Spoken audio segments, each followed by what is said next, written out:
I was about to surprise my wife when I came home early, but I was the one surprised when I caught her cheating, so I recorded her. She was crying and shaking when I let it out in the open. I have been avoiding my wife after the kids are in bed to limit on one time. I don't want any awkward conversations, and I also don't want to have intimacy. I have mostly been successful with this but did slip up one night when I had a little too much to drink. I hated myself for it the next day. I don't believe she has seen him since I caught them. I've been paying attention anytime she's gone. I obviously can't track her 100%. I've read about Apple AirTags, but I use Android. I'm guessing any app I would put on her phone may be discovered. I have installed a doorbell camera on our house, though, so I can always see the street. When I did this, my wife didn't say anything. We continue to do things as a family as we normally would. I have done my best not to let her know what I know and to continue to be a good dad to my kids. The weird thing I'm dealing with now is that she's planned a night out with a friend for drinks. It's a friend from work, so I don't know her at all and I'm not connected with this person on social media. When she told me, I made up some excuse about work and said I couldn't watch the kids. She ended up getting our neighbor to agree to babysit. Now I'm debating if I should follow her to see if she's meeting her friend or the guy. It seems like I'm heading towards a confrontation either way when I just want everything to go back to normal. I will leave my house soon and pretend to be going to work. I'll probably just go to a bar to kill time until I can drive by the place she's supposed to be going to. I'm filled with fucking dread about all of this. Update 2.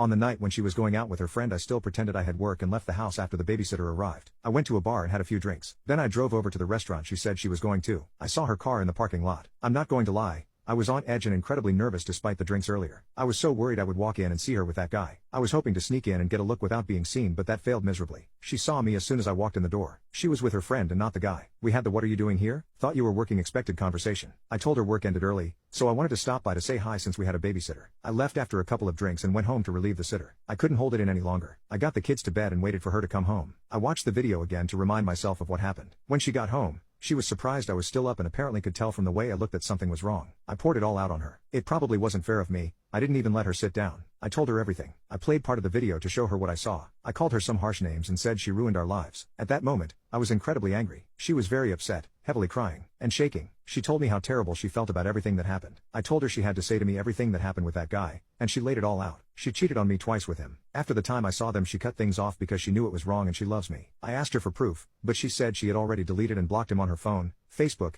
and Instagram. She did tell me that he is single and knew she was married. She asked me to delete the video, but I refused. She asked me why, and I really didn't have a reason other than I feel I need to hold on to it for now. She got a little angry at that and asked if I was keeping it to watch again. It was very late at this point, so we decided to go to bed and talk more the next day when we had more time to think. She continued to apologize repeatedly for what she had done. We slept separately that night. Over the next few days, things between us seemed better. I felt some relief that it was all out in the open now. We have continued to talk, and it feels like we are on a path of staying together and moving past this. I have clarified that she is never to see or talk to that guy again. While things feel like they are improving, I am still struggling to trust her. Worse yet is that I have a trip coming up for work and I'll be gone for a few days. I've told her that I am not comfortable with leaving right now, but I can't skip this trip. My boss made it clear that I'm needed. She said I could put cameras up in the house to keep an eye on her if it would make me feel better. Sadly, I may do that. I'll be gone for at least 3 days. Overall, things are okay. Kids are oblivious that anything is going on, and it seems that slowly my wife and I will eventually get back to normal. I hope so, at least. I'm ashamed to admit that I have watched the video a few times since all of this. I'm thinking that I should probably delete it so it's gone from my life. I don't know. What's wrong with me?